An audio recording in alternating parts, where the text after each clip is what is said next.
This is day 224, The Girl in Yellow Spandex.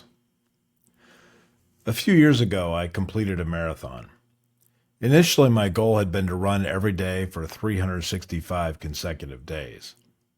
I became so comfortable with running that I developed a desire to compete in events.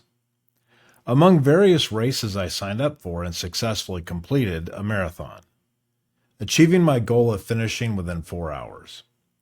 This might seem slow to some, but for me, it was nothing short of miraculous. I've learned that when you put in the hard work, help often arrives from unexpected places. The woman in yellow spandex appeared out of nowhere. I was nearing the final few miles and had severely underestimated the little hill at the end of the course. I knew I was in trouble when people on the side of the road holding signs saying, "Behold the wall," or "Welcome to hell," and "You can do it, but you can also die." My pace slowed significantly despite my determination. In large marathons, there are people called pacers. These are athletic Greek gods and goddesses who march triumphantly through the course holding signs indicating the finish time they aim to achieve. I'd kept pace with the 3:30 group for most of the race, but they ended up passing me around mile 22. Discouragement set in as the 3:45 pacer overtook me at mile 24. Near the summit of the hill, the 4-hour pacer and her entourage passed me as well. My legs felt like rubber and everything hurt.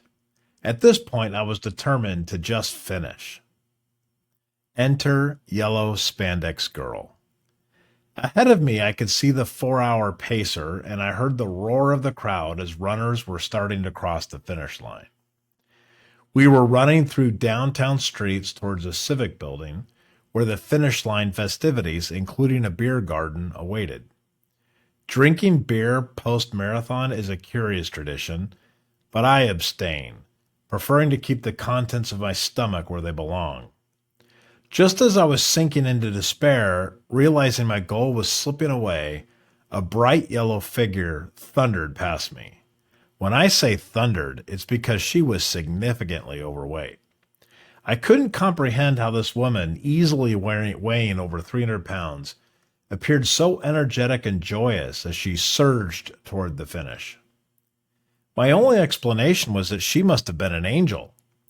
It seemed impossible that she could complete this marathon ahead of me, especially after my rigorous year-long training during which I'd lost 50 pounds, reaching the best shape of my life. Watching her surpass me on the verge of achieving my own personal goal ignited something deep within me.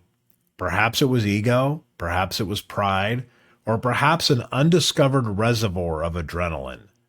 With sudden fierce determination, I began running faster than at any previous point in the race. I would not let yellow spandex girl beat me.